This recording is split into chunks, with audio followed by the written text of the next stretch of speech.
déchets. La gestion des déchets dépend des caractéristiques des territoires, bien sûr, mais la politique nationale est définie plutôt sur la base de modèles statistiques.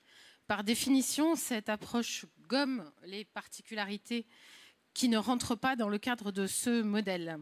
C'est pourquoi aujourd'hui, nous vous proposons de nous intéresser justement à ces cas qui ne rentrent pas dans les modèles utilisés dans les ministères. Il s'agit de territoires dans lesquels les conditions géographiques, techniques ou démographiques ne permettent pas de gérer les déchets comme cela est imaginé dans les instances nationales. Bref, nous allons parler des grains de sable qui coincent les jolies mécaniques exposées habituellement dans les conférences. Ces situations particulières se rencontrent souvent dans les territoires ultramarins, mais elles existent également dans les communes métropolitaines. C'est pourquoi nous allons vous présenter plusieurs situations existant en Outre-mer. Et si vous connaissez des cas comparables en métropole, n'hésitez pas à demander la parole.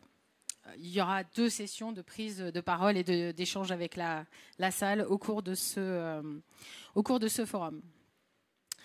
On parlera également de gestion des déchets dans les territoires qui accueillent des visiteurs en nombre, des territoires touristiques. Ça peut être les mêmes d'ailleurs, des territoires insulaires et touristiques. Pour finir ce débat, nous allons également traiter un sujet dont tout le monde parle sans qu'il y ait beaucoup de réalisations concrètes.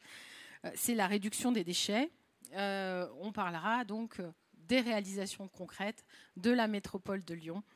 En résumé, nous allons parler ici de tout ce dont on ne parle pas beaucoup ailleurs en termes de gestion des déchets. Voilà, je vais vous présenter les intervenants à cette table ronde. D'abord, Sylvain Guinaudy, président du SMICVAL en Gironde, coprésident du groupe de travail déchets de l'AMF. Et il présidera ce forum. Je vais lui donner la parole dans quelques instants. Ousamoudine Abdallah, maire de Sada à Mayotte. Nicolas Furet, directeur de la performance chez Citeo. Jocelyn Sapoti, maire du Lamentin, président de l'Association des maires de Guadeloupe. Et Isabelle Petiot, vice-présidente de Lyon Métropole. Voilà.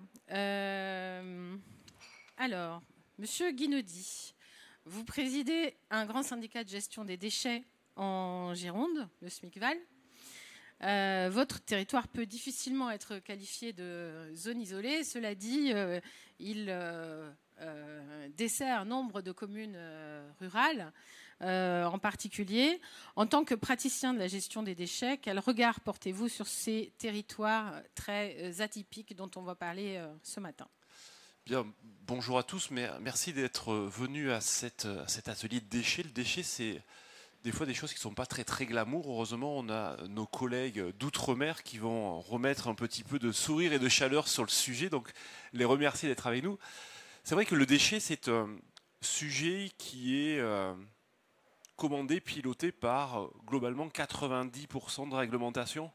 Les marges de manœuvre des collectivités sur le sujet sont à la fois libres, mais contraintes au regard d'un certain nombre de résultats qui sont entendus en termes de réduction, de qualité de tri, de moyens à mettre en œuvre pour pouvoir atteindre les objectifs, et ce d'une façon assez plate, assez linéaire, partout sur le territoire français et bien évidemment vers les territoires ultramarins aussi. Et pourtant, la France n'est pas plate. Elle est parfois montagneuse, elle est parfois plus dense dans certains endroits, beaucoup plus rurale ailleurs, des fois très dense à certaines périodes de l'année, je pense aux territoires touristiques. Et donc la gestion ne se fait pas de la même façon. Et ça implique à la fois d'être sur de l'anticipation, d'être à la fois sur du déploiement de moyens qui peuvent rapidement être coûteux, sur des choix d'organisation qui ne sont pas partout les mêmes. Tout ça pour rendre un service public au plus près, attendu par les habitants, qui pour les habitants se résume à quand c'est que passe le camion pour les collectes, et qui se résume aux déchetteries pour amener leurs encombrants, et sur lequel la vision qui est tout autour en termes de traitement, en termes de centres de tri, en termes de prévention, des choses qui sont relativement obscures pour chacun d'entre eux. Et donc après, il y a des particularités. Donc il y a les particularités des zones touristiques sur le territoire métropolitain, sur lesquelles les populations peuvent être multipliées par 10, 20, 30 très rapidement sur une période très très courte et qui nécessitent de déployer des moyens humains et financiers qui coûtent et qui sont supportés par la population, j'allais dire, habituelle, sédentarisée des territoires quand on est assujetti soit à l'atome, soit à la redevance incitative, là aussi avec des modes de financement qui sont ultra compliqués. Et puis il y a aussi nos collègues des territoires d'outre-mer où ils ont des sujets en termes de réduction, mais comme nous sur les territoires, sur la métropole, mais aussi sur leurs exutoires de traitement, sur le financement des équipements en mettre en œuvre. Et quand on met tout ça sur un sujet très technique, très compliqué, la particularité des territoires fait que ça devient encore plus compliqué. Et il nous faut pouvoir réfléchir, accompagner, trouver des stratégies, trouver des filières qui nous permettent de répondre au plus près aux enjeux de salubrité, parce que c'est la finalité au bout du bout. Et c'est l'heure et demie sur laquelle on va pouvoir partager à la fois sur des constats, mais aussi comment se projeter dans le temps. Et le déchet, c'est le temps long de stratégie, de réduction pour qu'on en ait au bout du bout un peu moins. Parce que si on travaille l'amont, on en aura un peu moins dans le bac que l'on collecte toutes les semaines pour ceux qui le collectent toutes les semaines. Parfait, merci. Alors, on va commencer donc la première séquence sur la gestion des déchets à géométrie variable, dans laquelle il sera beaucoup question d'outre-mer. Et on va commencer tout de suite avec une vidéo qui nous provient de Saint-Pierre-et-Miquelon. Le maire de Saint-Pierre, dans ce territoire très très éloigné d'ici, mes territoires français, nous a fait parvenir une vidéo qui résume les réalisations et les difficultés dans ce territoire isolé, éloigné et insulaire. On va lancer la vidéo tout de suite et on en parle après.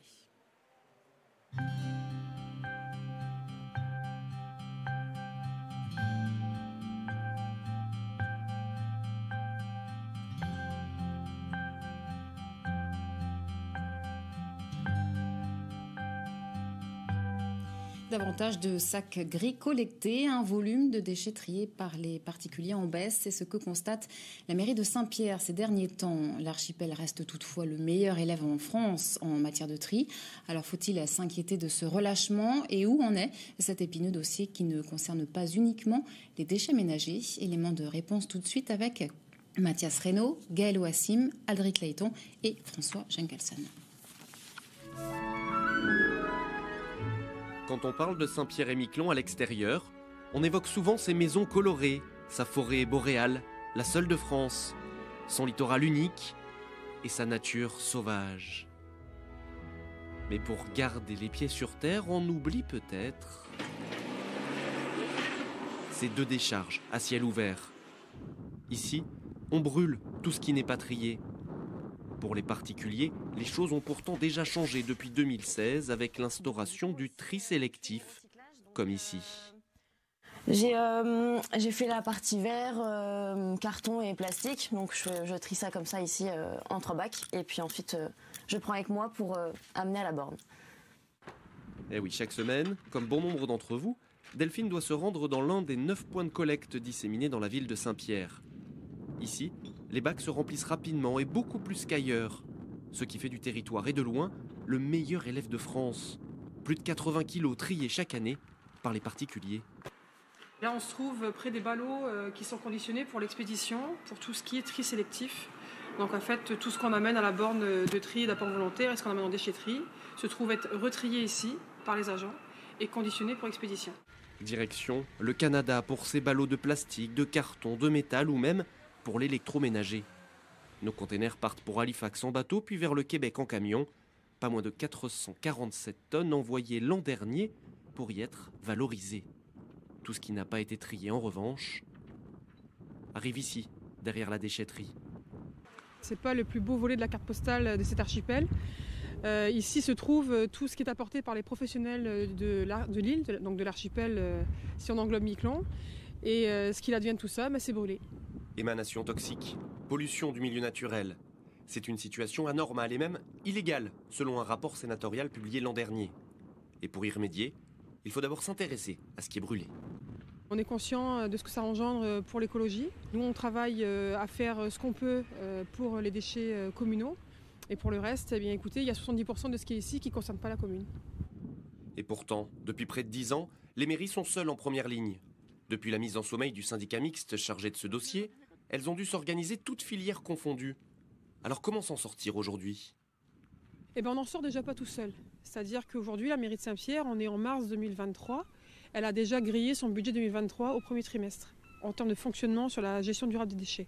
Donc ça veut dire que cet argent-là ne sera pas mis ailleurs au service de la population. Donc ça, c'est un premier point. Deuxième point, il faut que les filières REP viennent sur ce territoire et qu'elles prennent leurs responsabilités. Ce sont les producteurs et les metteurs en marché qui doivent s'occuper du déchet jusqu'à la fin de sa vie. C'est le principe du pollueur-payeur. La semaine dernière, ces filières à responsabilité élargie ont été présentées à plusieurs entreprises du territoire. À elles d'adhérer à des éco-organismes capables de les aider, voire de s'impliquer directement en traitant ces déchets localement. Ça marche déjà pour les huiles usagées, ça pourrait marcher demain pour les pneus ou encore les déchets du BTP. Quant aux quelques 2000 véhicules qui s'entassent dans la décharge, là aussi, un privé pourrait s'en charger. Mais pour aller plus loin, il faut également une vision globale à l'échelle du territoire.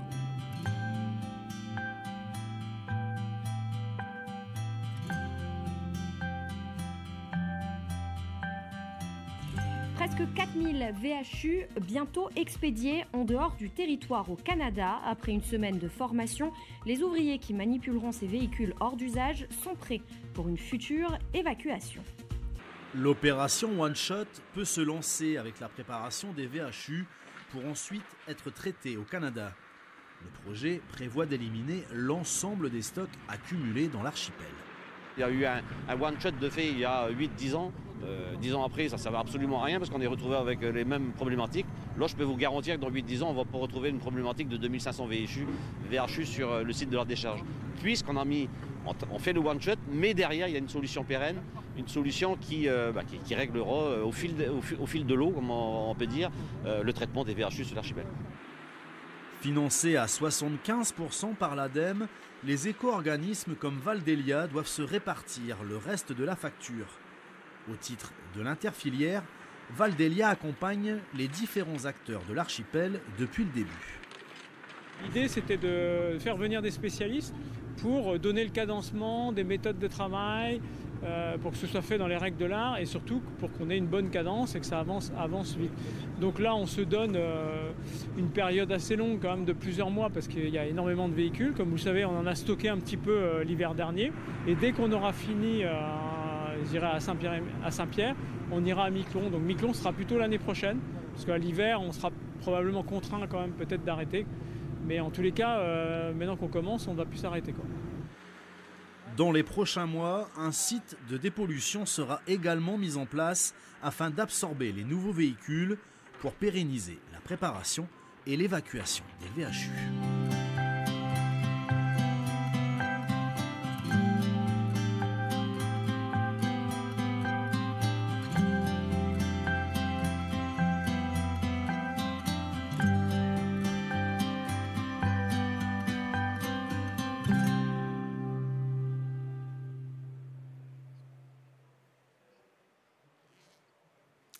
Bien.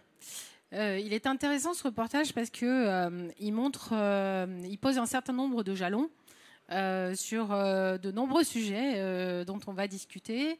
Il pose d'abord parfois il dépasse un peu les clichés. On voit qu'à Saint-Pierre ils sont très très forts sur la collecte sélective et sur les performances. Par ailleurs, il y a ces problématiques de manque d'infrastructures pour le traitement. Et puis, il y a la question des coûts, dont on va, je pense, pas mal parler. Alors, Jocelyn Sapoti, vous présidez l'association départementale de la Guadeloupe et vous êtes également maire du Lamentin. À plusieurs milliers de kilomètres de la métropole, la Guadeloupe connaît une forte fréquentation touristique et elle ne manque pas de contraintes en matière de gestion des déchets. Pouvez-vous nous les exposer Oui, bonjour. Bonjour, chers collègues. Bonjour à tous les participants. La question de la collecte et du traitement des déchets, parce qu'à mon avis, il faut associer les deux, pose plusieurs problèmes chez nous.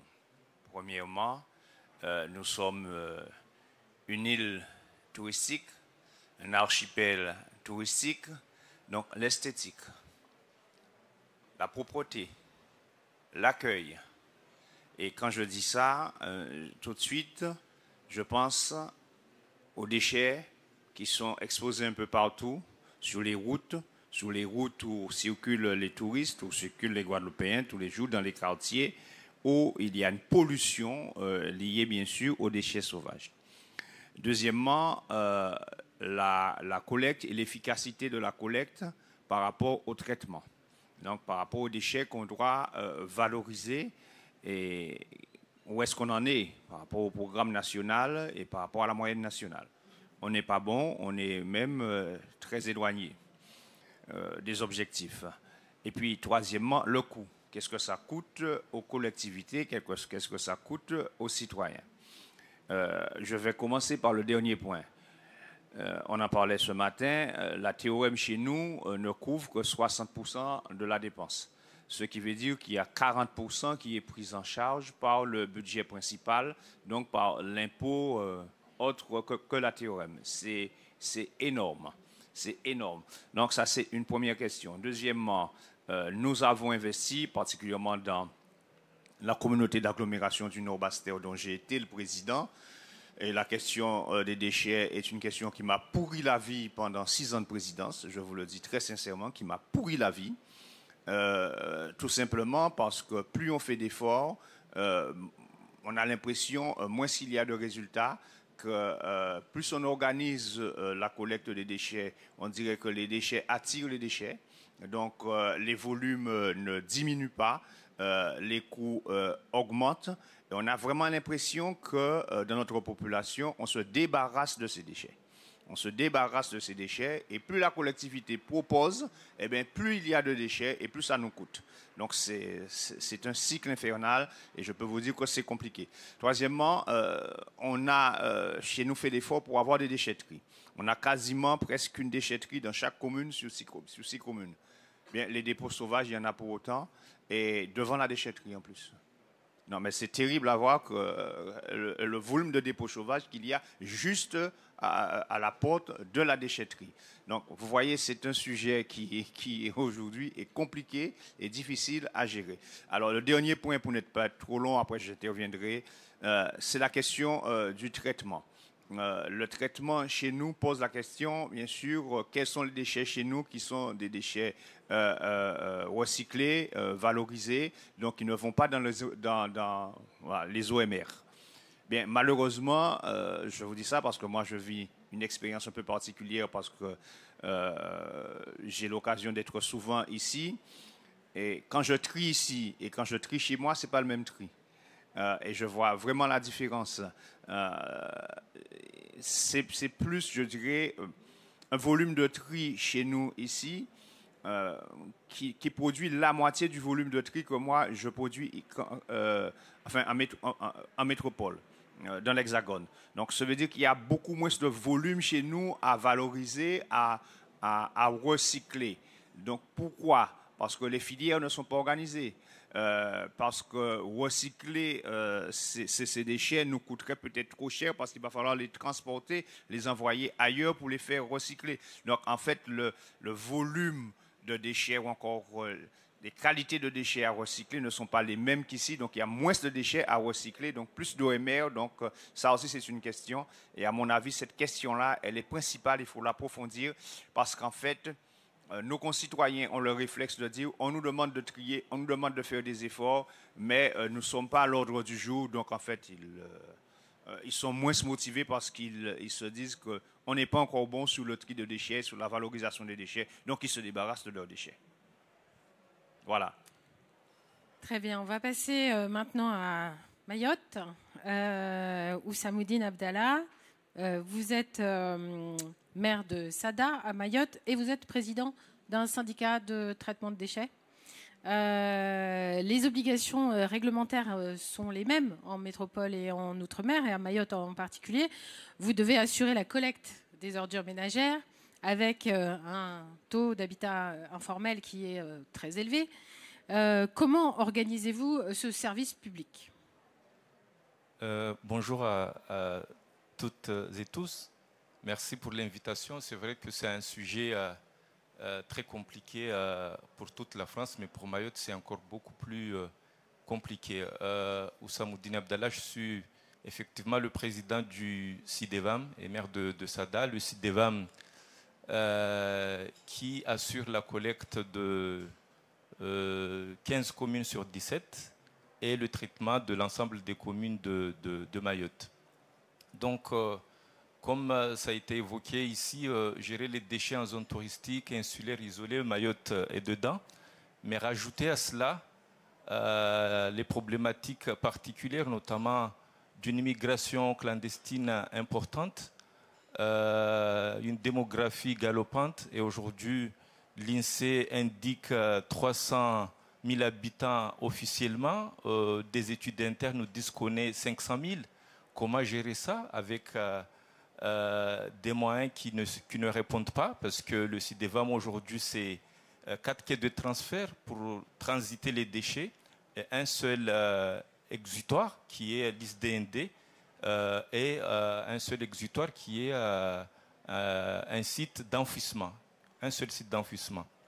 Donc là-dessus, quand vous avez toutes ces problématiques-là, rajoutez aussi aux incivilités, crise de l'insécurité où nos bacs sont quasiment brûlés à chaque fois.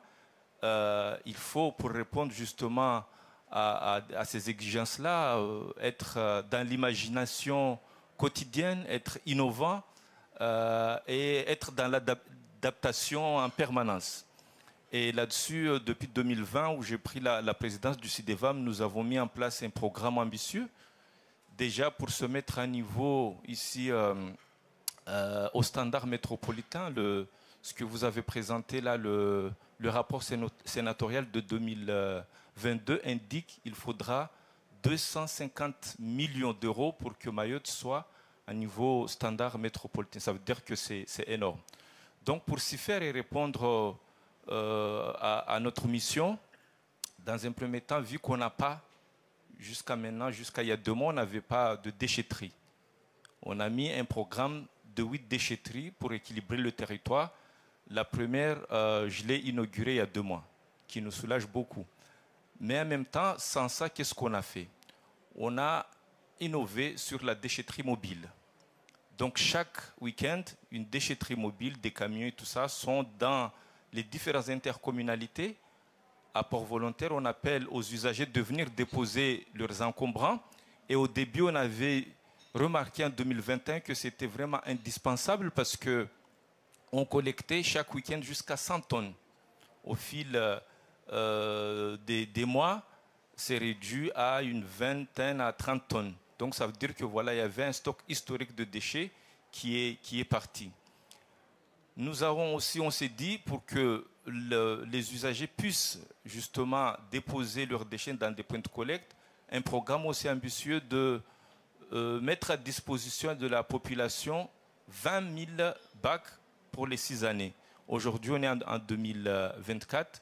On a déjà mis à disposition de la population 17 000 bacs. Et on va encore beaucoup plus loin. On a vu qu'on demandait aussi beaucoup d'efforts à la population. On a innové sur ce qu'on appelle le allo propriété. Il y a un numéro de téléphone. Là, l'usager appelle que voilà, j'ai des encombrants chez moi. Et on s'organise pour passer dans les quartiers pour aller chercher les encombrants parce qu'il faut savoir qu'on n'a pas forcément les équipements, les outils nécessaires pour que, notamment les déchetteries, pour que la population puisse se déplacer. Du coup, pour aller encore beaucoup plus loin dans le programme, on a dit on s'adapte parce qu'il y avait aussi beaucoup de bacs qui sont brûlés. On s'est mis à des bacs métalliques qui coûtent encore beaucoup plus cher. Donc c'est encore de l'adaptation que nous faisons. Et vu que maintenant on a une déchetterie, c'est là où les éco-organismes viennent. Parce que ça fait déjà plus de 20 ans qu'on traite les déchets à Mayotte de cette façon. on n'a pas eu les éco-organismes, alors que ça devait être le contraire. Vu qu'on est dans un territoire où il n'y avait pas de moyens, il fallait que les éco-organismes viennent à Mayotte pour nous accompagner. Il a fallu là maintenant qu'on ait cette déchetterie. On a signé il y a 2 mois avec une dizaine d'éco-organismes qui vont beaucoup soulager Mayotte. Donc vous voyez que les choses vont de mieux en mieux, mais ça reste encore beaucoup, beaucoup plus compliqué. Voilà, bon, on me dit que je parle trop, je dois... Vous ne parlez pas trop, mais j'avais encore une question pour vous. Vous devez aussi assurer aux habitants l'accès à une collecte sélective des emballages.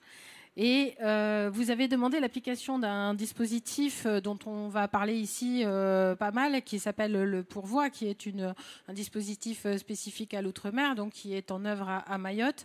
Pouvez-vous nous dire si sa mise en œuvre répond à vos attentes, donc sur la collecte sélective des emballages? Le dispositif, le Pourvoi, là, notamment avec Citeo, a été mis en place en 2012. Parce qu'à l'époque, on avait encore les décharges à ciel ouvert, comme ce qu'on a vu ici. Et c'était quasiment la seule solution, parce qu'on était encore dans les SIVOM. Et en 2014, il y a eu la fusion de 4 SIVOM pour devenir le SIDEVAM, le syndicat de déchets que je préside aujourd'hui. Donc c'était quasiment la seule solution qu'il y avait, parce que les emballages, on n'avait aucune solution, donc on a pris celle qui nous présentait. Aujourd'hui, force est de constater que actuellement, quand on regarde l'organisation de Citeo, le directeur et là, il nous dira, c'est que c'est de l'apport volontaire. On va dans des points de collecte sur des bornes trio. Et là-dessus, quand vous avez un territoire où l'accès est compliqué, des bidonvilles compliqués, notamment même l'éducation à la gestion de déchets, au tri n'y est pas, on a souvent ces emballages partout, qui traînent partout dans les rues, dans les rivières, dans les plages et tout ça. Donc, qu'est-ce que nous proposons? Parce qu'aujourd'hui, quand on regarde en termes de pourcentage, il n'y a que 3% des emballages qui sont collectés dans les bornes Citeo. Le reste, c'est dans les bacs SIDEVAM où on les enfuit. Donc, on demande à ce qu'on aille encore beaucoup plus loin. On s'adapte au territoire, aux difficultés du territoire. On est en train de proposer une gratification avec une population assez pauvre. Qu'est-ce qu'on propose? On a proposé ça à Citeo, on a proposé au service de l'État, à ce qu'on puisse travailler avec les épiceries, parce qu'à Mayotte, il y a beaucoup d'épiceries. C'est un modèle économique et qui peut être aussi social. Donc, vous amenez vos bouteilles, une dizaine, une vingtaine, une fois arrivé devant l'épicerie, en échange, vous avez un bon des produits de première nécessité. Donc là, on joue le rôle social, le rôle économique de ces épiceries qui font du bien aussi à Mayotte. Et là, ça fait 3 ans qu'on y travaille. Et là, il y a 2 mois, enfin, l'ADEME, à travers l'État, nous finance à hauteur de 123 000 € pour faire une expérimentation. Et on va le commencer au nord de l'île. Et cette expérimentation va débuter en janvier prochain. Et on pourra faire par la suite le bilan, si ça marche réellement. Mais on est convaincu que ça va marcher parce qu'apparemment, avant, il y a eu des expériences qui ont marché dans ce sens-là. Du coup, on a envie d'aller plus loin et adapter justement nos outils en fonction des difficultés du territoire. Très bien, merci. Alors, Nicolas Furet, vous êtes directeur de la performance de Citeo. Je pense que peut-être ce serait bien de dire un mot pour présenter Citeo parce que peut-être que certains encore ne le connaissent pas dans la salle. Votre organisation assure le pourvoi lorsque les collectivités d'outre-mer vous le demandent.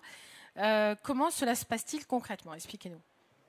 Bonjour à toutes et tous. Un petit mot sur Citeo. Citeo, c'est l'éco-organisme qui, depuis 30 ans, gère les emballages ménagers et les papiers issus de la consommation des ménages. Aujourd'hui, la stratégie de Citeo, c'est d'adresser ce sujet au travers de 3 R. Le R de réduction, donc réduction des emballages à la fois en nombre et en poids. Et donc ça passe par un accompagnement des entreprises qui mettent en marché des produits ménagers.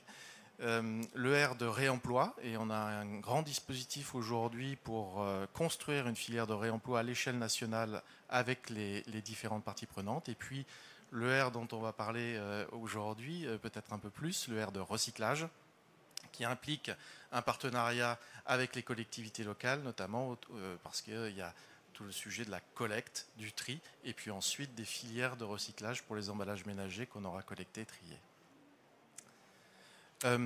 Citeo accompagne dans ce cadre-là à la fois l'Hexagone, les collectivités locales d'Hexagone et les collectivités locales ultramarines. Et oui, il y a un dispositif spécifique aux collectivités ultramarines qui s'appelle le pourvoi, qu'elles peuvent activer depuis 2011 ou 2012, si je ne me trompe pas, qui a connu 2 grandes étapes. Dans la première étape, 2011-2022, il y avait, je dirais, des critères un peu restrictifs pour pouvoir bénéficier de ce type de dispositif. Il ne fallait pas avoir mis en place notamment de fiscalité locale liée à la collecte sélective et ne pas avoir mis en place de dispositif non plus de collecte sélective. On a 3 territoires historiques qu'on a accompagnés. Mayotte, on vient d'en parler. La communauté de communes de l'Est guyanais, la communauté de communes de l'Ouest guyanais, dans ce cadre de mise en place d'un dispositif de collecte sélective au travers d'un pourvoi. Les conditions se sont beaucoup allégées depuis 2022. Maintenant, toutes les collectivités locales des DOMCOM peuvent choisir sans aucune contrainte d'aller vers le pourvoi. Et c'est le cas de Saint-Pierre-et-Miquelon, qu'on a vu dans le reportage en entrée, qui a, là, pas pour des raisons de dispositifs inexistants ou non performants, on l'a vu, c'est un des dispositifs les plus performants du territoire, mais pour des raisons économiques, a décidé d'activer cette possibilité du pourvoi. Très concrètement, qu'est-ce que c'est le pourvoi? C'est la collectivité locale qui va confier sa responsabilité, c'est l'éco-organisme qui va se substituer à la collectivité locale dans la collecte, le tri et le recyclage des emballages ménagers et des papiers, pour la filière des emballages ménagers et des papiers. Ça prend juridiquement... l'éco-organisme ne va pas devenir pour autant opérateur de déchets, hein, ça ne va pas être lui qui va collecter en direct, mais il va être maître d'ouvrage de cette collecte, il va passer les appels d'offres, il va passer des contrats avec les opérateurs pour aller collecter et trier les déchets d'emballage ménager du territoire concerné. Très concrètement, c'est une convention, d'un point de vue juridique, une convention de 3 ans qui est signée entre l'éco-organisme et le territoire d'outre-mer, et qui est, j'ai dit la durée de 3 ans, et qui est renouvelable au bout de 3 ans.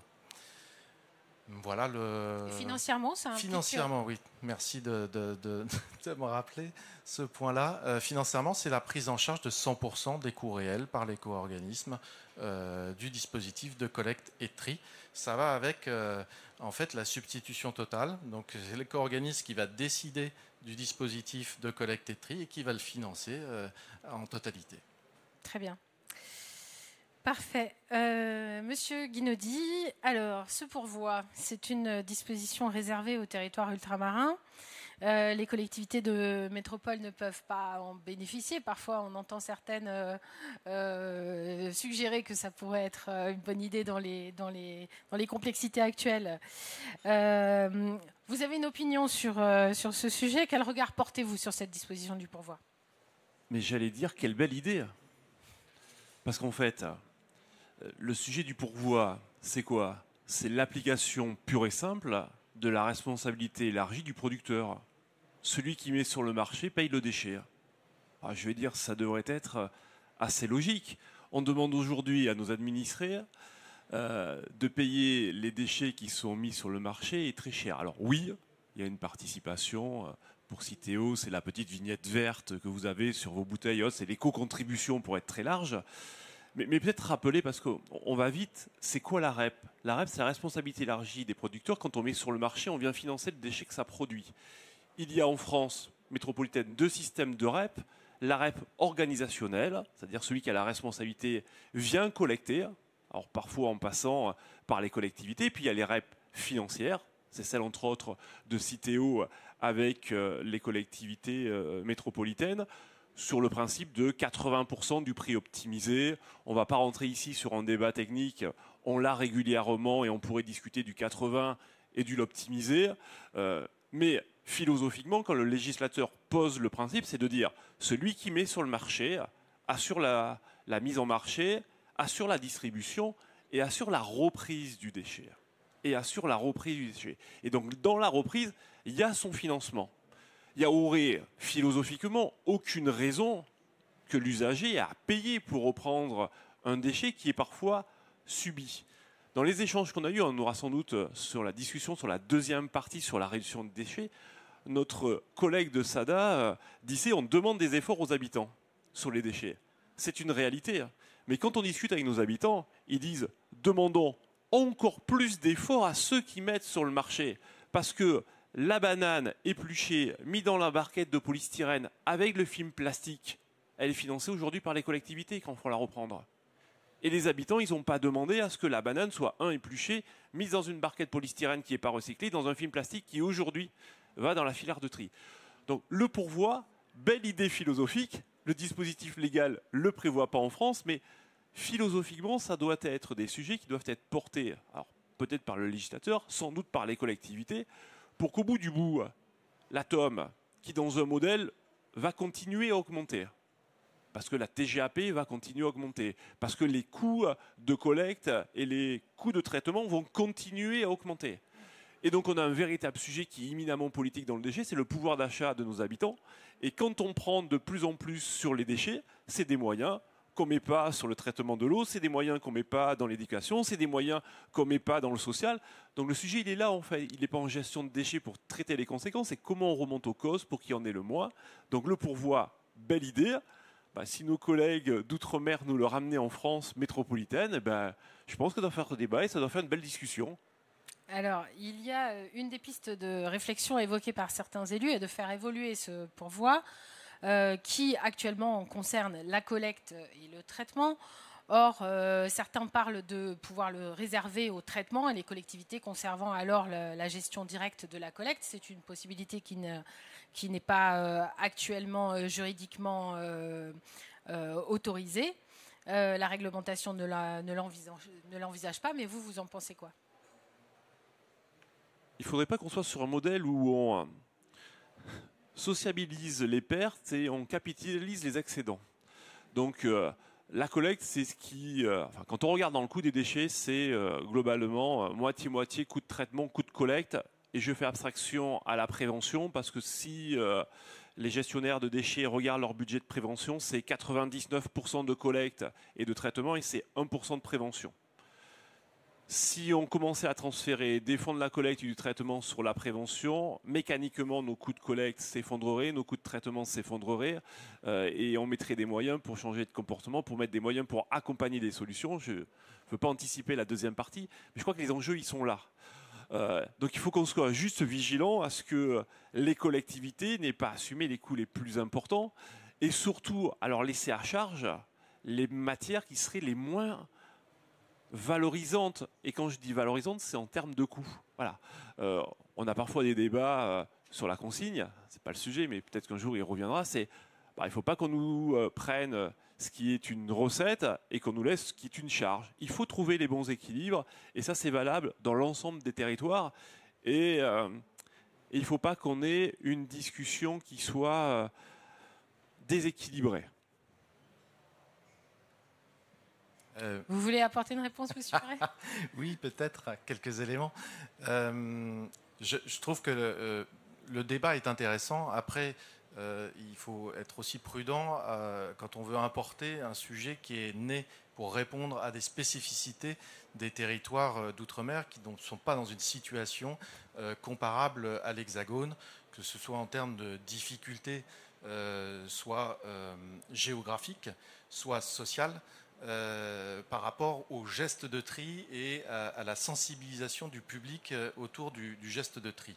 Quand on prend l'exemple de Mayotte, on voit bien qu'on a affaire à une situation qui est quand même critique d'un point de vue à la fois organisationnel, à la fois social, pour installer de manière efficace un geste de tri et une sensibilisation. Je ne suis pas sûr que les Mahorais aient en priorité à l'esprit le geste de tri et l'impact environnemental de leur geste de tri et de leur consommation tous les jours.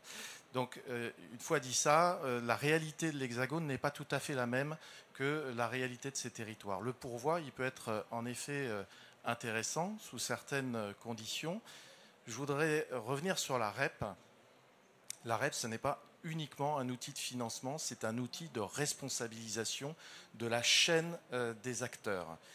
Et quand je dis ça, il y a la chaîne des acteurs et elle est au bénéfice d'une économie circulaire dans laquelle on va retrouver à la fois les collectivités locales, à la fois les opérateurs, à la fois les metteurs en marché et les consommateurs. Et il faut qu'on arrive à faire vivre cette économie circulaire parce qu'elle est au bénéfice de quoi? Elle est au bénéfice de la protection des ressources, parce qu'il faut qu'on consomme moins de ressources naturelles, et de la protection de la biodiversité. Et quand je parle de la biodiversité, le principal bénéficiaire de la protection de la biodiversité, c'est nous. Parce que la nature, elle s'en sortira. L'homme, est-ce qu'il s'en sortira demain avec la pollution qu'il génère aujourd'hui? C'est une question qu'on peut se poser. Tout ça pour dire qu'il doit y avoir un équilibre dans la chaîne des acteurs et que l'argent magique, il n'existe pas. Il n'existe pas chez les collectivités locales, il n'existe pas non plus chez les entreprises. Et on parle du pouvoir d'achat des habitants. Quand je dis qu'il n'y a pas d'argent magique du côté des entreprises, en fait, ces charges de la REP, elles pèsent sur le coût du produit et donc sur le pouvoir d'achat in fine du consommateur. Donc là, il faut trouver les bons équilibres, la bonne répartition des charges entre les différents acteurs. Et je suis d'accord, il ne faut pas laisser les charges à un des acteurs et prendre les bénéfices à l'autre. Il n'y a pas nécessairement en fait, de bénéfices dans cette économie circulaire, en tout cas à date, et c'est pour ça qu'il faut travailler sur une optimisation des dispositifs et une réflexion à l'échelle des territoires. Et sur l'Hexagone, le territoire à l'échelle du territoire à laquelle il faut réfléchir, c'est l'Hexagone. À l'échelle des DOMCOM, c'est le territoire en particulier parce que l'insularité fait qu'on ne peut pas avoir une approche multi-DOMCOM, on est obligé d'avoir une approche territoriale. Sur l'Hexagone, il faut qu'on ait une approche cohérente en prenant en compte les différences de territoire, parce qu'on ne traite pas un territoire rural, semi-rural ou une agglomération de la même manière, mais il faut qu'on traite toutes les agglomérations de la même manière, tous les territoires semi-ruraux de la même manière. C'est comme ça qu'on va réussir à avoir une cohérence pour le trieur et dans son geste de tri, une cohérence dans les solutions. Je l'ai dit tout à l'heure, il faut qu'on travaille sur la réduction, il faut qu'on travaille sur le réemploi, il faut qu'on travaille sur le recyclage et sur le geste de tri. Et le consommateur, demain, il faut qu'il comprenne que ce n'est pas parce qu'il va réemployer un jour qu'il faut qu'il arrête de trier et de recycler, et qu'il comprenne sur l'ensemble du territoire la dynamique dans laquelle on l'inscrit. Merci. Jocelyn Sapoetti, je vous voyais réagir. Est-ce que vous voulez, alors très rapidement, en une minute, éventuellement, vous apporter un témoignage là-dessus? Non, ça m'apporte beaucoup de réflexions. La première réflexion, c'est de dire, premièrement, ce n'est pas très glamour quand on parle de déchets. Et moi, quand j'étais président de communauté d'agglomération, je disais, il y a des déchets qui ne sont pas des déchets, qui sont des ressources. Et si le législateur arrêtait de qualifier ces produits de déchets, peut-être que nous aurions un autre regard sur ces produits-là.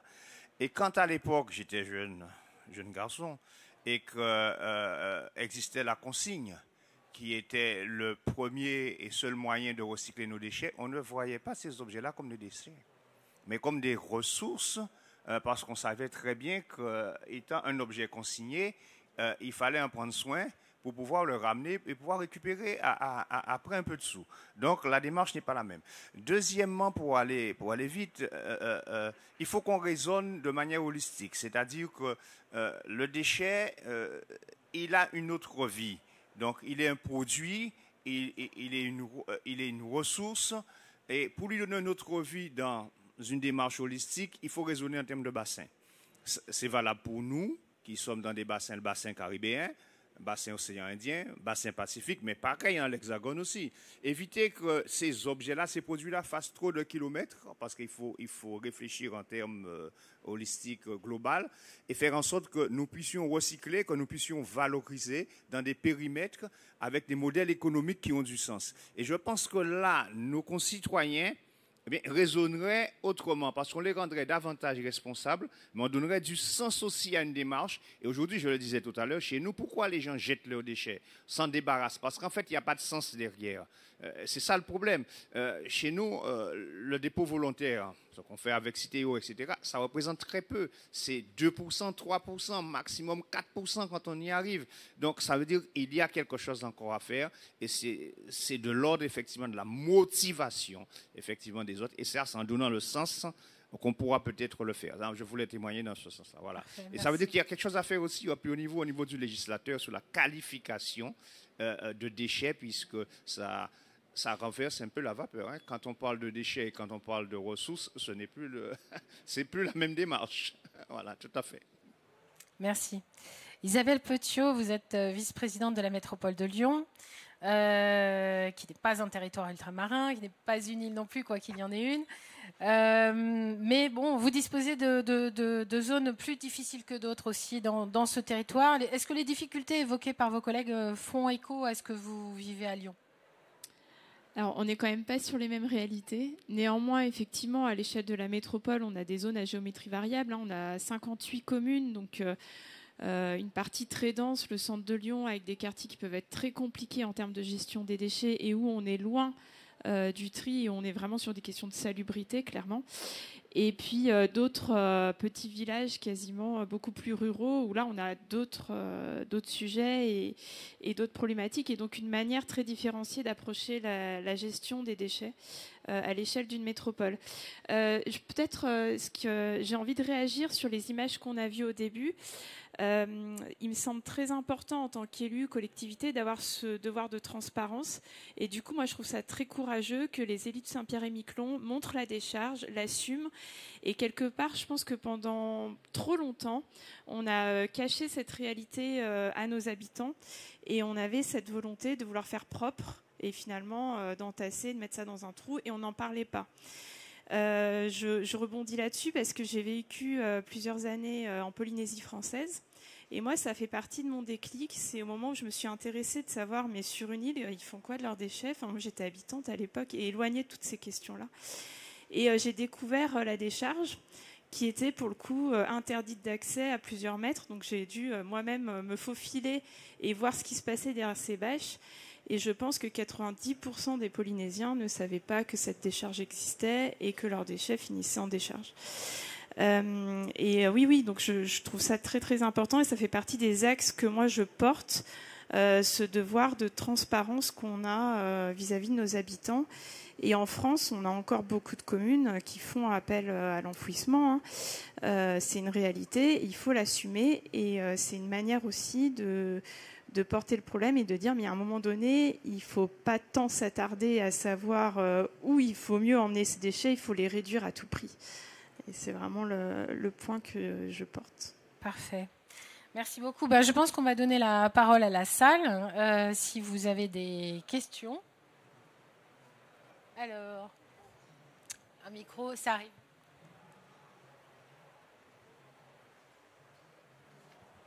Merci. Je me présente, je suis président de l'Association des maires du département de l'Oise. Et j'ai été président d'un syndicat mixte pour la collecte et le traitement des déchets ménagers dans mon département. Tout à l'heure, il a été dit, annoncé, les pollueurs-payeurs. Et en même temps, on regrettait la baisse du résultat de la collecte sélective. C'est-à-dire qu'il y avait une baisse en matière de résultats de collecte sélective. Dans la communauté de communes que j'ai présidée, que je ne préside plus, on a mis en place le tri sélectif au moment où j'ai créé le syndicat avec l'aide financière de l'ADEME d'ailleurs à l'époque. Et on a distribué des bacs jaunes dans toutes les habitations. Alors qu'est-ce qu'on constate aujourd'hui ? C'est que les bacs jaunes se remplissent à une vitesse 2 à 3 fois plus rapide que les bacs destinés aux déchets purs qui vont à l'incinération. Résultat, comme les bacs sont rapidement pleins, et que la collecte se fait que tous les 15 jours ou toutes les semaines, vous avez évidemment une diminution de la collecte du tri, parce que ce qu'ils ne peuvent pas mettre dans le bac jaune, ben, ils le mettent dans la poubelle traditionnelle. Et je n'arrive pas à obtenir de mon président de la communauté de communes qu'il fasse évaluer les choses. Il semblerait que ce soit difficile à obtenir. C'est-à-dire qu'il faut changer le rythme. Il faut passer toutes les semaines pour les bacs jaunes et passer que tous les 15 jours pour les déchets, parce que la poubelle des déchets elle se remplit beaucoup moins rapidement. Mais on me dit, mais oui, mais c'est pour une question sanitaire, c'est un problème sanitaire. Il faut que la collecte des déchets fermentescibles se collecte beaucoup plus rapidement que les emballages. Ça, donc je me permets d'évoquer cette difficulté auquel on est confronté dans de nombreux syndicats sur le sujet. Merci. Et enfin, je termine par un dernier point. Vous l'avez dit tout à l'heure, en ce qui concerne le tri sélectif, aujourd'hui, on n'arrive pas à la neutralité complète du coût. C'est-à-dire que ce sont les producteurs de ces emballages et ceux qui les récupèrent pour les recycler et les remettre sur le marché qui devraient supporter à 100% le coût du traitement et le coût de la collecte. Or, ce n'est pas encore le cas aujourd'hui. Je sais qu'on en a parlé souvent dans le groupe de travail de l'association des mères de frères auquel j'ai participé pendant 20 ans. Mais ces deux points, nous n'avons pas encore des réponses concrètes sur ces sujets. Voilà. Monsieur Furet ? Oui, peut-être juste un mot pour réagir à cette interpellation sur la prise en charge des coûts. Je crois qu'aujourd'hui, quand j'entends le sujet à la fois de la performance, le sujet de la réduction, le sujet de comment on aide dans l'équation économique, on est, je dirais, à un carrefour des mécontentements. Vous m'entendez ? Oui, oui. Carrefour très des court, je disais. Je vais faire très court. Carrefour des mécontentements qui impose, à mon avis, qu'on se pose tous ensemble et qu'on pose les fondements d'une refonte de notre dispositif pour redéfinir les rôles et les responsabilités de chacun. Parce que ce n'est pas qu'une question de financement. Et je pense qu'il va falloir qu'on pose très clairement où on est les meilleurs, où chacun d'entre nous est le meilleur dans cette boucle d'économie circulaire. Quel est le rôle des collectivités demain sur ce dispositif ? Quel est le rôle des éco-organismes ? Quel est le rôle de la prévention, de l'éco-conception auprès des metteurs en marché ? Et je crois qu'on est mûr pour ça et qu'il faut y aller assez vite, sans tabou, pour pouvoir redéfinir un dispositif qui sera performant d'un point de vue environnemental, performant d'un point de vue économique, parce qu'il faut adresser les deux en même temps. Très bien. Est-ce qu'on a d'autres questions dans la salle ? Sinon, moi, j'avais une question peut-être pour Monsieur Guinaudy. On vient de parler d'augmentation de fréquence de la collecte. C'est un des sujets effectivement importants, en particulier dans le cadre du prochain cahier des charges de la filière emballage. Mais par ailleurs, vous avez dans votre territoire une expérience bien différente, Monsieur Guinaudy, puisque vous êtes en train de basculer de la collecte en porte-à-porte vers une collecte en point d'apport collectif. Vous insistez sur le terme de point d'apport collectif et non de volontaire. Vous allez peut-être nous expliquer pourquoi. Mais en tout cas, ça fait écho, me semble-t-il, et ça peut apporter un éclairage un peu en contrepoint avec ces questions de nécessité d'augmenter la collecte en porte-à-porte. Peut-être le porte-à-porte n'est peut-être pas non plus toujours la solution à tout. Je ne sais pas si c'est la solution à tout, mais dans le début de mes propos, je disais qu'il fallait, dans le déchet, avoir une capacité à pouvoir s'adapter et que ça puisse correspondre à des réalités territoriales. Voilà. En tout cas, nous, pour des raisons avant tout financières, pour accompagner la réduction, on a fait le choix de modifier une organisation qui était technique. Et j'aurai l'occasion, peut-être en conclusion, de le redire sur la partie de la technique. Et effectivement, on fait le choix de passer d'une collecte de porte-à-porte à une collecte en point d'apport collectif en levant le frein de ce que vous évoquiez sur les matières putrescibles. D'ailleurs, le législateur a tranché le débat. Depuis le 1er janvier de cette année, nous devons mettre en place des moyens pour détourner la matière organique. Je préfère appeler ça les restes alimentaires, parce que ça a des fois plus de sens et c'est plus compréhensible. C'est pas de la sémantique pour la sémantique, c'est pas pour se faire plaisir. Vous évoquiez que je ne dis pas les points d'apport volontaires parce qu'il n'y a rien de volontaire. Quand vous implantez un point d'apport, les gens ne sont pas volontaires pour y aller, c'est un point d'apport collectif. Voilà. Donc nous avons fait ce choix-là et on s'est rendu compte de quoi? On s'est rendu compte que, on constatait une réduction. Et sur les ordures ménagères résiduelles projetées sur 12 mois, alors qu'on commence juste, on passe de 210 kg d'ordures ménagères résiduelles à 140 kg d'ordures ménagères résiduelles. Alors j'ai certes une formation scientifique, je crois en Lavoisier, mais je me questionne. Rien n'apparaît, rien disparaît, tout se transforme, ce n'est pas tout à fait le cas. Mais globalement, c'est moitié-moitié. On a moitié de meilleurs trieurs, des gens qui trient mieux les propres et secs, qui trient mieux le verre. Et pourtant, culturellement, ça fait longtemps que la collecte du verre en point d'apport volontaire dans nos territoires existe. On a de meilleurs rendements. Et puis, il reste un delta qui représente à peu près 30 kilos et qui a disparu. Et il a disparu, c'est que les gens se sont interrogés sur leur quantité de déchets, se disent il faut y aller, c'est un petit peu incitatif pour accompagner la réduction, et commencent à se questionner sur le changement de comportement. Et dans notre discussion ce matin, on disait qui c'est qui est acteur? C'est le citoyen, c'est chacun d'entre nous. Alors oui, et je le redis, on est contraint sur un certain nombre de choses dans le mode de la consommation. Mais on a une capacité qui est, et pour les maires dans la salle, plutôt bien développée, il faudrait que les citoyens l'aient, c'est de dire non. Je reviens à mon histoire de ma banane emballée dans la barquette polystyrène avec mon film en plastique. On a le droit de dire non, je n'achète pas ça. Parce que ça produit du déchet. Alors oui, il y a des questions de pouvoir d'achat, oui, il y a des questions économiques. Il y a aussi, oui, des questions de déchets, mais on l'oublie parce qu'en fait, la facture du déchet, c'est le paiement différé. C'est bien après que je sois passé à la caisse du magasin, puisque je la paye sur ma tome sans jamais savoir à quoi ça représente. Donc oui, on a du travail à faire sur combien ça coûte, et ça va coûter malheureusement de plus en plus cher, et j'ai l'intime conviction que c'est un modèle de gestion qui est à bout de souffle. Et vous avez raison de dire, c'est le moment de le transformer, de le re-questionner dans sa totalité. Oui, il faut qu'on soit tous acteurs, les metteurs sur le marché et nous, les citoyens de ce territoire. Je ne dis pas les consommateurs, parce qu'on a fait trop de consommateurs. Donc il faut qu'on redevienne citoyens dans notre façon de gérer et ainsi d'accompagner la nécessaire réduction en termes de déchets, parce que ça ne sera pas la technique qui résoudra les problèmes. Parce que si la technique avait dû les résoudre, depuis 40 ans, la quantité de déchets par habitant, elle aurait baissé. Et toutes les études montrent que globalement, en 40 ans, la quantité de déchets par habitant, elle a augmenté, alors qu'on a tous fait des super centres de tri, des super camions qui se conduisent comme un avion de chasse, des super équipements. Voilà. Et donc là, il faut qu'on ait quelque chose qui soit plus compliqué, qui est le changement de comportement. Est-ce qu'il faut qu'on mette Paris sur les sciences comportementales? Voilà. Comment on travaille tout ça pour accompagner la réduction et ne pas amener qu'une solution technique? Et je crois que c'est le moment, parce que je pense que la société est prête, les générations actuelles sont prêtes à entendre, de dire il faut qu'on change de comportement, parce qu'en fait c'est un enjeu d'humain, en fait. C'est pas un enjeu de planète, c'est un enjeu d'humain et c'est un enjeu pour chacun d'entre nous. Alors vous faites la transition déjà, et on a déjà basculé dans la deuxième séquence en fait de ce forum. Qui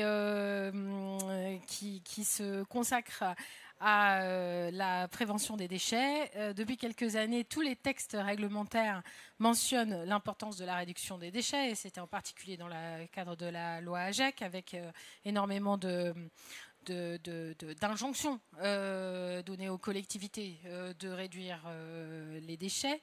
C'est un sujet qui n'est vraiment pas facile à travailler. C'est particulièrement intéressant de voir les résultats en termes de réduction des déchets que vous avez obtenus par ce simple choix de basculement. Certains pourraient appeler ça un recul sur la collecte en porte-à-porte. En fait, on voit que ça apporte vraiment un bénéfice, même si on ne comprend pas forcément encore beaucoup la mécanique, mais clairement, il y a des résultats sans avoir à passer par un système de fiscalité incitative. On voit des résultats avec ce simple choix. Alors, Isabelle Petiot, la métropole de Lyon a relevé le défi de la réduction des déchets en se fixant des objectifs très ambitieux et en travaillant activement sur le sujet. Est-ce que vous pouvez nous expliquer ce que vous avez fait et quels en sont les premiers résultats ? Alors effectivement, à la métropole de Lyon, on a un objectif ambitieux de réduire de 25% la production de déchets produits par habitant sur la métropole. Et on a aussi en parallèle l'objectif de, bien sûr, les déchets qui sont là, de mieux les valoriser. Et là, on a beaucoup d'efforts à faire, notamment en termes de qualité de la collecte sélective. Et on travaille avec Citeo notamment sur le sujet. En termes de prévention pure et dure, je rejoins totalement le discours de Nicolas qui parlait de chaîne de responsabilité. Et donc, dans le schéma directeur qu'on a construit pour atteindre ces objectifs de réduction de déchets, il est très important de bien acter le fait que l'État a ses responsabilités parce qu'il écrit les cahiers des charges qui va fixer les objectifs aux éco-organismes et c'est lui qui va dire le montant des éco-contributions, etc. Donc l'État a vraiment sa responsabilité dans la planification aussi. Et là-dessus, on voit qu'il y a des avenants d'1 an d'éco-organismes qui se prolongent. Mais comment on peut planifier alors qu'on ne sait même pas qui va être à la manœuvre, quels vont être les objectifs année après année. Il y a un moment donné, là-dessus, il faut aussi tous qu'on se pose et qu'on réclame de manière assez dure une vraie planification à l'échelle nationale. Ensuite, il y a les éco-organismes et les REP, et le terme responsabilité, il est très très important. Et là-dessus, la meilleure des préventions, c'est quand on mettra moins d'emballage sur le marché, et on n'y est pas encore. On a beau gagner quelques grammes par-ci par-là, on n'y est pas du tout. Et re-questionner aussi les modes de consommation. Là, c'est la responsabilité de l'usager, mais pas que. Si on prend l'exemple de l'eau, c'est très important. À quel moment l'habitant a demandé une bouteille comme ci, comme ça, jaune, verte, rouge, de 0,5 litres. L'habitant, il veut de l'eau, en fait, il veut juste boire. Et donc, on peut même se re-questionner sur le fait, mais pourquoi on a permis à des grands groupes de se faire de la marge sur un bien commun qui est l'eau ? Enfin, on peut vraiment aussi re-questionner tout. La banane, c'est un exemple qui est fabuleux. Enfin, il y a un moment donné, pourquoi une banane emballée coûte moins cher qu'une banane comme ça en vrac ? Et du coup, tout ce système-là, c'est pas nous, collectivités, qui pouvons le repenser. Donc, c'est très important. Et donc, dans notre plan de prévention, on a mis plein d'actions. Je vais pouvoir vous en donner quelques exemples que nous, Métropole, on va pouvoir mener. Mais surtout, moi, j'ai tenu à ce qu'on réunisse les acteurs locaux et qu'on construise un plaidoyer ensemble. On mettra bien sûr autour de la table les éco-organismes, mais c'est important de redire qu'en termes de vraie réduction de déchets, il va falloir qu'on interpelle les bonnes personnes. Donc sinon, je reviens vraiment sur ce que nous, collectivités, on fait, parce que je pense que c'est ce que vous attendez.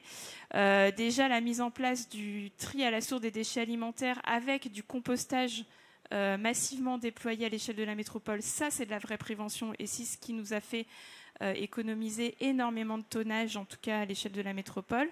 Le réemploi, la réparation à grande échelle, avec l'accompagnement des acteurs qui sont en capacité de le faire, de vraiment réemployer, et le lien avec les éco-organismes.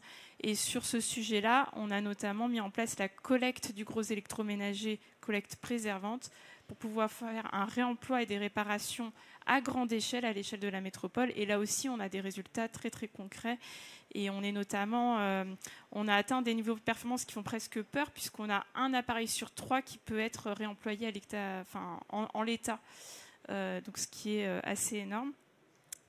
Ensuite, l'accompagnement, bien sûr, de tous les acteurs qui sont en capacité de mener cette prévention et de sensibiliser, d'accompagner les habitants dans le produire moins, consommer mieux aussi. Et enfin, je veux l'ajouter, parce que je sais qu'avec Sylvain, on partage ce combat, une lutte sans merci contre le tout jetable, contre les plastiques à usage unique. Donc on a voté un plan très ambitieux que vous pouvez retrouver sur Internet contre les plastiques à usage unique et contre globalement les emballages à usage unique pour lesquels on veut lutter. Et pour donner du sens à cette mesure, je veux simplement vous attirer l'attention sur le fait que comment est-ce qu'on a pu concevoir des emballages qui ont des durées de vie de quelques secondes, très éphémères, dans des polluants qui sont éternels. Il faut bien l'avoir en tête, le plastique, les PFAS, ce sont des polluants éternels dont on ne pourra jamais se séparer. Et là-dessus, il faut que collectivement, on s'empare de cette question. Et pour le coup, le plastique à usage unique, pour moi, c'est un des combats à mener. essentiel en termes de déchets. Je ne sais pas si j'ai été assez concrète, si vous voulez plus d'exemples ou pas, mais je pense qu'on peut peut-être... Alors, je crois qu'il y a un deuxième volet à votre casquette qui est sur la propreté urbaine. Et il y a également un axe de prévention des déchets sur cet axe-là. En particulier, vous avez constaté sur la métropole de Lyon une augmentation considérable des déchets abandonnés dans la rue, jetés dans la rue, due à une augmentation de la consommation hors foyer, comme on dit. Exactement. Je pense qu'on l'a tous connu, post-Covid. On a eu une explosion des ventes en ligne, donc explosion du carton qui nous pose souci, et une explosion de cette fameuse vente à emporter, vente nomade, hors foyer, qui en période estivale nous pose énormément de problèmes sur notre espace public, avec du coup une activité qui est complètement irrégulière et à laquelle on a eu du mal à s'adapter. Ça pose plusieurs questions. Ça repose la question de nos modes de consommation. On est parti tout azimut sur une consommation du tout jetable. Et finalement, il faut se reposer cette question-là. Alors, la collectivité, c'est pareil. On est bien désemparé face à ça, puisqu'on est sur un mouvement qui nous dépasse. Les quelques solutions que moi je souhaite porter, c'est revenir à cette notion de responsabilité et donc remettre en responsabilité les acteurs qui mettent sur le marché et utilisent tous ces emballages à usage unique. Donc par exemple, on va signer des conventions avec des grandes chaînes de restauration rapide pour qu'elles aient en responsabilité le périmètre autour de leur enseigne pour que ça ne revienne pas à la collectivité, cette charge de travail supplémentaire. Idem pour les événements. Là, on a beaucoup travaillé sur la mise à disposition de l'espace public pour des événements qui vont générer énormément de déchets. Et donc, jusqu'à présent, on ramassait de manière un peu automatique et inconditionnelle. Et là, j'ai demandé à ce qu'on arrête ça et qu'on re-responsabilise les acteurs d'événements. Donc, on va les accompagner, leur proposer des solutions, des cubes d'eau pour éviter qu'ils vendent des bouteilles d'eau, la mise à disposition de vaisselle mutualisée consignée, pour éviter aussi d'avoir ce tout jetable. Et en parallèle, on va arrêter de nettoyer l'espace public, on leur fait porter le coût de ces déchets, et donc on leur livre un espace public propre, on leur fait un état des lieux, et on leur demande qu'ils nous le rendent en l'état. Et on arrête aussi de... alors, c'est conditionné, il y a des événements qu'on continuera d'accompagner, mais on arrête de mettre à disposition des bacs, de détourner des camions de poubelle. Tout ça, on le fait porter à l'organisateur d'événements. Vous m'avez aussi parlé de la réduction des corbeilles dans les rues. Oui, effectivement. Et je crois que c'est un sujet aussi, on en revient un peu à l'exemple de tout à l'heure. Finalement, plus on met en place des dispositifs techniques, plus on crée une sorte d'appel d'air. Alors que, curieusement, c'est peut-être contre-intuitif et c'est quelque chose qu'on n'a pas forcément l'habitude d'entendre dans des enceintes comme celle-ci. Mais clairement, sur la métropole de Lyon, je crois sur les quais de Saône et sur les parcs et jardins, vous avez enclenché la mécanique inverse, moins de corbeilles, plus de responsabilisation et au final, moins de déchets, si je comprends bien. Exactement, alors vous avez très bien résumé la chose. On a beaucoup travaillé avec Citeo parce qu'ils ont fait un appel à manifestation d'intérêt sur des zones naturelles. Alors en ville, on a moins de zones naturelles, néanmoins on a les quais de Saône, les quais de nos fleuves. Et on s'est penché sur cette question, donc on a retiré toutes les corbeilles en bas de quai, on a tout remonté en haut de quai, donc c'était clairement contre-intuitif. C'était des lieux de vie avec une vie nocturne très intense, une quantité de déchets déposés sur les quais qui est phénoménale. Beaucoup de mégots, beaucoup de capsules, beaucoup de déchets d'emballage, de vente à emporter, de canettes de bière, etc. Et avec une sensibilisation assez phénoménale qui a été faite parce qu'on s'est rendu compte qu'on avait des usagers quand même assez réguliers. Les contenants que je dis qui ont été mis en haut de quai, une signalétique adaptée, et les résultats sont plutôt convaincants, avec une petite limite qui sont les petits déchets, capsules et mégots, qu'on n'arrive toujours pas à restreindre. Donc on a encore du travail à faire sur certains types de déchets, mais en tout cas très concluant. Et dans les parcs, même conclusion, Je pense que l'équipement, la corbeille, en fait, déresponsabilise l'usager quand on parle de responsabilité. Dans son imaginaire, il voit une corbeille, il s'imagine qu'on passe tous les jours et que du coup, il peut déposer. Peu importe les envols, peu importe. En fait, quelque part, c'est le signe qui peut ne pas être responsable de son déchet. Alors que si on enlève la corbeille, et ben finalement, il va se retrouver et se dire mais là, je peux clairement pas le laisser dans le milieu naturel. Jocelyn Zapotti, ça vous inspire quoi tout ça? Ben, ça m'inspire ce que, en ouverture, je disais que plus on met de dispositifs qui déresponsabilisent le citoyen, plus il y a d'appels d'air et plus les déchets attirent les déchets. Mais pour revenir sur la production de moins de déchets, on est dans une démarche globale RSE. Cette démarche globale RSE doit, à mon avis, prendre en compte l'objet dans la manière dont on le perçoit, dont on le voit. Et je pense qu'il faudrait que des filières soient organisées à divers niveaux. C'est l'expérience qu'on a eue chez nous, par exemple, dans ma ville, où certains objets, on ne les appelle plus déchets. On a organisé des filières avec des professionnels et on demande aux gens, vous ramenez vos vêtements, vous ramenez votre ordinateur. On n'appelle pas déchets.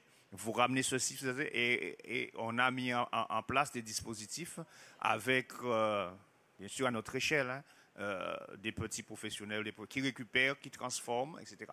Il faut concevoir que l'objet a une vie multiple, et que ce n'est pas un déchet. Et plus on va qualifier d'objet de déchet, moins on aura de résultats en matière de diminution de déchets, puisqu'il y a un réflexe, c'est de se débarrasser d'un déchet. Alors qu'un objet, quand il a un nom, quand il a une vie, on se projette différemment avec cet objet-là. Il en est de même pour nos déchets verts, dans les relations sur notre petit territoire qu'on peut avoir avec le monde agricole. Qu'on peut avoir sur la transformation, sur l'utilisation de ces déchets verts, et même sur effectivement ce qui est fermenticible, pour pouvoir, avec une filière organisée, avec les agriculteurs, on diminue énormément.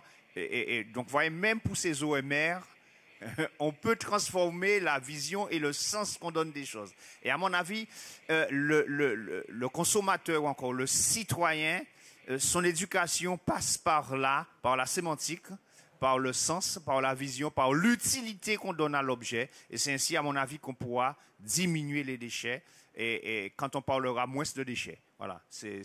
Et nous sommes entrés dans cette dynamique-là. Bien sûr, c'est du long terme, mais on est tous responsables dans cette chaîne-là. Mais il faut commencer par une première, je pourrais dire, conception qui vient même du législateur. Et ensuite que ça puisse décliner au niveau de tout émetteur jusqu'à, bien sûr, tout utilisateur, notamment les collectivités, mais aussi les entreprises elles-mêmes. Et je suis très d'accord avec notre collègue qui dit que, bien sûr, il faut responsabiliser les entreprises sur les emballages et que forcément diminuer la volumétrie, c'est augmenter le nombre d'emballages, c'est faire des marges supplémentaires et puis utiliser des emballages qui sont biodégradables de plus en plus, aller vers des emballages de ce type-là. Donc, c'est une démarche collective. Voilà, je ne veux pas être plus long. Ok. Ousamuddin Abdallah, ces changements de comportement, c'est vrai que ça paraît peut-être très très loin par rapport à vos besoins urgents à Mayotte, vos besoins immédiats de gestion des déchets. Qu'est-ce que ça vous inspire à ces questions de prévention? Non, en tout cas, on doit absolument s'adapter et adopter pour éviter de faire les mêmes erreurs que les autres ont fait. Donc, il faut qu'on s'adapte. Moi, j'ai remarqué que c'est vrai que la population, les citoyens sont prêts. C'est à nous de fixer les règles de jeu ensemble. Je vois, par exemple, à Mayotte, ça a été dit ici, les bacs individuels où la collecte se fait individuellement devient chez vous beaucoup plus compliqué. Chez nous, à Mayotte, on a plus des points de collecte collective. Donc là-dessus, c'est de l'apport volontaire. L'usager vient dans les points de collecte. Et ce qu'on fait, c'est qu'on passe dans chaque commune 3 fois par semaine. Et quand il n'y a pas de crise, ça marche super bien. Quand il y a des crises, c'est encore beaucoup plus compliqué. Donc la sensibilisation est beaucoup plus importante dans un territoire comme le nôtre parce qu'on a une population quand même qui est beaucoup plus fluctuante et il faudra qu'on puisse sensibiliser aux plus jeunes. Ces derniers temps, on a fait beaucoup de spots sur le tri, sur le geste. Et là, quand on passe dans les rues, on entend beaucoup parler et on a l'impression que ça commence à prendre. Donc à nous de fixer ensemble les règles du jeu parce que la population effectivement est prête. Les opérations de nettoyage qui ont eu lieu suite à la crise de l'eau, pendant laquelle beaucoup des bouteilles d'eau avaient dû être distribuées à la population, puis ensuite ces bouteilles s'étaient retrouvées un petit peu partout dans la nature. Il y a eu beaucoup d'opérations, je crois, avec des associations qui ont été menées à la suite de cette crise de l'eau. Peut-être que ces opérations jouent aussi pour sensibiliser et accompagner les gens vers le tri et pour protéger leur environnement. C'est vrai que quand il y a une crise, on ne s'entend pas. Une crise arrive et il faut tout de suite prendre des décisions. La crise de l'eau à Mayotte, ce qu'il disait tout à l'heure le collègue, que quand on est dans un territoire comme Mayotte, on ne se lève pas le matin en disant voilà, je trie, je mets ça, il y a de l'emballage et tout ça. Je me pose des questions, il me faut de l'eau, il n'y en a pas. J'ai mon enfant, je dois emmener à l'école, il n'y a pas assez de classe pour tout le monde, je fais comment? C'est ça les premières préoccupations. Donc c'est pour cela qu'en termes de déchets, on doit faire encore beaucoup plus d'efforts. Concernant la crise de l'eau et les bouteilles, c'est vrai qu'au début, quand cette crise est venue, il y a eu à peu près, pour faire face, l'État a distribué à peu près 1 million de bouteilles d'eau à Mayotte. Donc il fallait gérer ces bouteilles vides par la suite. Et il y a eu de notre côté, avec l'État, quand il distribuait des conteneurs de bouteilles dans les communes, il a demandé à ce que vous reveniez avec ces bouteilles vides pour prendre des bacs d'eau égales à ce que vous... voilà. Donc c'était à peu près bien géré. Et Citeo, de son côté, avait mis en place aussi un loto. C'est ça, une loto, permettant aussi de faire un travail extraordinaire là-dessus. Mais en même temps, dans nos bacs, c'est vrai, on a retrouvé beaucoup de bouteilles, quasiment 5-6 fois plus par rapport à ce qu'on a d'habitude. Donc là-dessus... Dans les bacs d'OM, hein, vous... Ouais, bacs à ordures ménagères. Et là, quand Citeo, la dernière semaine, le dernier mois, quand vous avez mis la loterie, on a remarqué tout d'un coup que voilà, ça a beaucoup baissé. On a retrouvé quasiment plus de bouteilles. Donc, la population s'adapte à ce qu'on lui propose. Donc, c'est à nous aussi de faire le nécessaire pour qu'on propose, qu'on mette en place les règles du jeu qui sont connues par tout le monde. Je vous propose du coup de passer le micro à votre voisin. Et puis, je vais, s'il y a des questions dans la salle, on va commencer à faire circuler les micros, lever les mains. Et Monsieur Furet, vous voulez bien répondre, compléter après l'intervention de Monsieur Abdallah. Et pendant ce temps-là, on va distribuer les micros. Oui, écoutez, on a essayé d'être réactif au moment de cette crise de l'eau, à la fois en sensibilisant le public, en nous coordonnant avec les services de l'État, avec les collectivités locales, pour essayer d'organiser au mieux cette collecte. On a fait venir une presse à balles. On a construit une zone pour pouvoir l'installer, pour pouvoir compresser les bouteilles, pour pouvoir les ramener, les trier, les recycler en hexagone. Enfin, on a fait des investissements dans un temps très court, hyper réactif, pour essayer de traiter ce sujet. Et oui, on a testé un dispositif de loterie en disant ramenez vos bouteilles, vous aurez des tickets de loterie et ces tickets de loterie donneront accès à des gains, et ça a marché. Alors, ça a marché sur ce territoire à ce moment-là pour les bouteilles en plastique. Est-ce que c'est généralisable? Non. Il y a vraiment un travail d'aller répondre aux attentes du citoyen au dans cas des par territoires, cas et en fonction du territoire, en fonction de sa situation personnelle, socio-économique, conjoncturelle, de logement. Enfin, c'est tout un sujet très important. Je voudrais peut-être revenir en 2 mots aussi sur le sujet de la réduction. Parce que oui, il y a un sujet de sensibilisation du consommateur, et le consommateur, c'est lui qui choisit en fait, c'est lui qui fait le marché, il a un geste à faire, mais il y a aussi un travail à faire avec les entreprises, et je voudrais dire que Citeo s'est doté aussi d'une feuille de route extrêmement ambitieuse sur la réduction. On a fait jusqu'à maintenant beaucoup d'optimisation du poids notamment des emballages. Je pense qu'on a tous en tête certaines bouteilles d'eau qui sont arrivées à la limite parce que même on a du mal à les tenir en main aujourd'hui tellement elles sont fines. Mais là, on vient réinterroger et les entreprises de manière beaucoup plus profonde sur quels sont comment on peut réduire les emballages de fardelage, par exemple, comment on peut réduire et aller sur des produits secs, comment on peut aller sur des produits, des emballages souples plutôt que solides qui vont nous permettre de réduire encore le poids des emballages, comment on peut aller sur les grands formats pour sortir du petit format et là aussi économiser de la matière, comment on peut aller sur le réemploi, parce qu'un emballage qui va faire 16 cycles, eh bien ça sera 16 emballages à usage unique qui auront disparu du circuit, mais il y aura un équilibre à trouver entre emballage à usage unique, emballage réemployable, emballage réduit, avec une première question, c'est de toujours réinterroger la fonction principale de l'emballage qui est de protéger le produit. Et notamment sur l'alimentaire, parce que 70% des emballages ménagers concernent l'alimentaire, la protection du produit et le non-gaspillage est essentiel parce que l'impact environnemental du gaspillage est encore plus important que l'impact environnemental de l'emballage.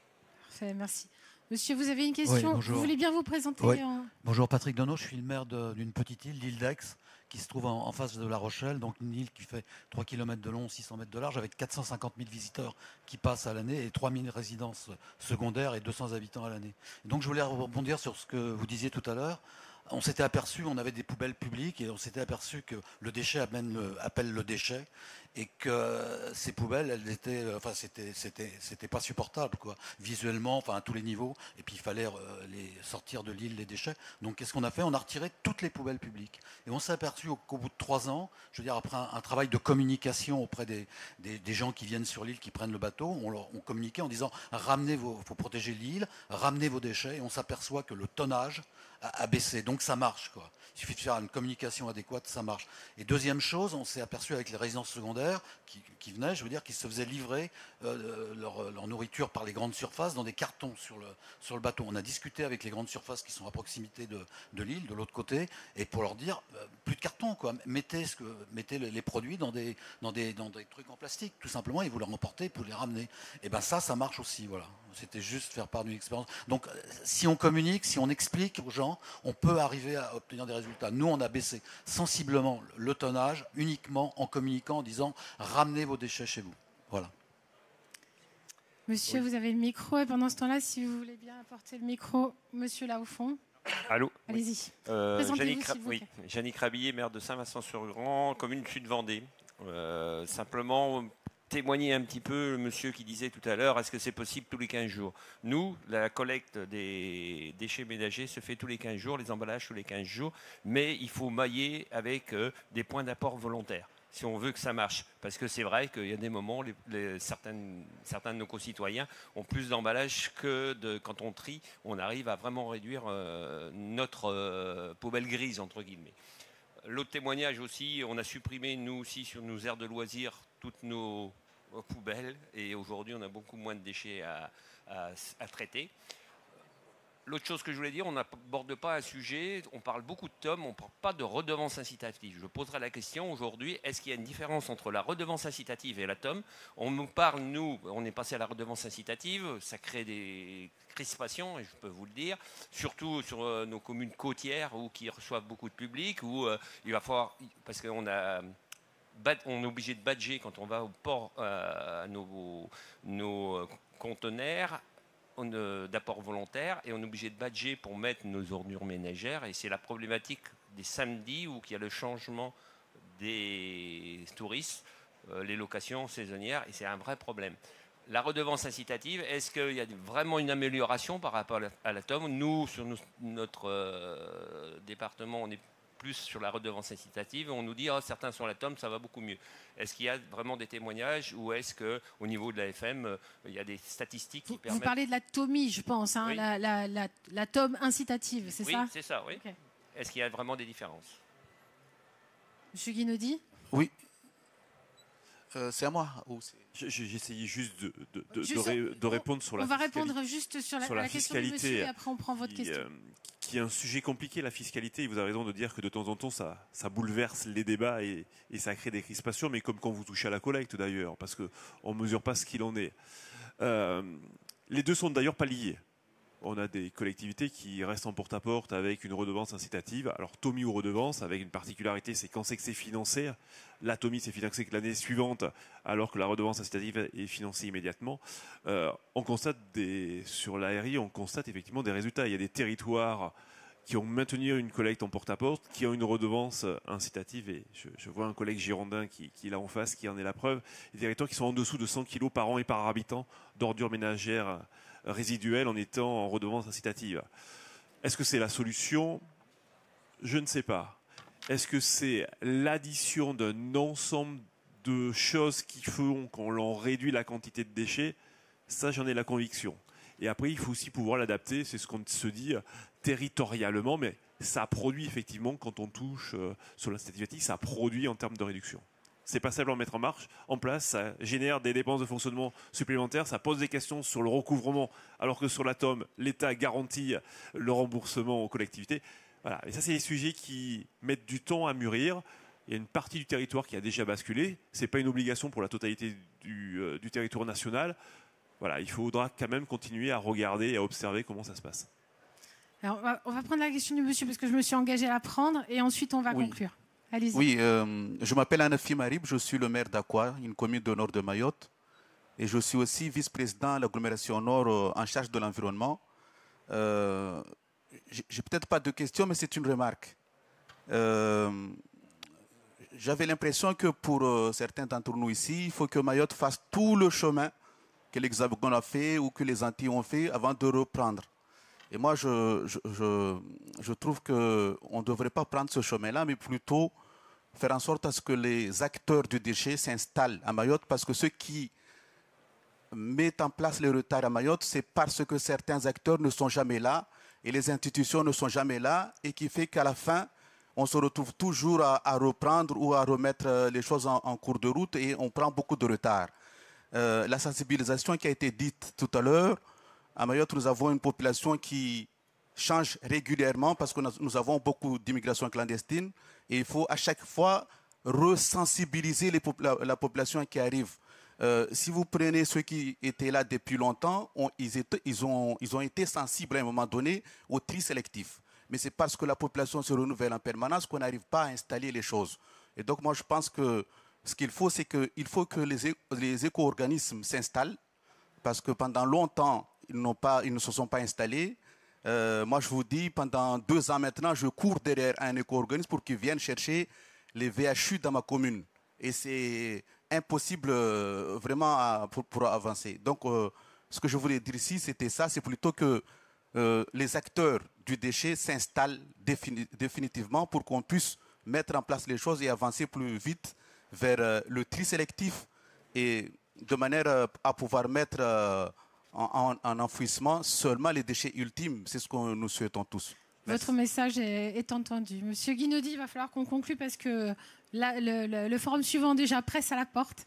Donc concluons cette... Je vais essayer de ne pas être trop long. Déjà, remercier chacun et chacune d'entre vous d'être venus débattre sur un sujet qui est pas simple, qui est des fois très réglementaire, mais qui au bout du bout est toujours passionnant et passionné, voilà, par la qualité des échanges.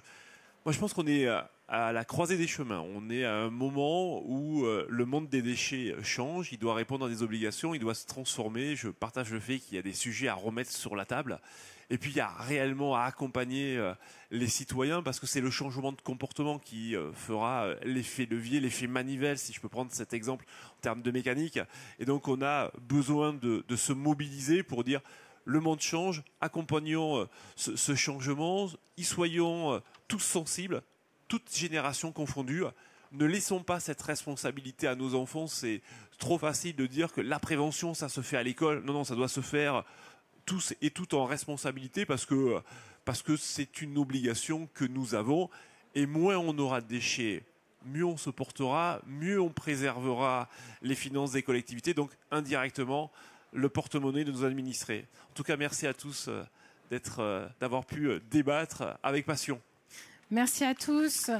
On laisse la place à l'atelier suivant. Vous trouverez des documentations intéressantes sur les déchets à la sortie, si je ne m'abuse, juste à la sortie de cette salle. Merci beaucoup.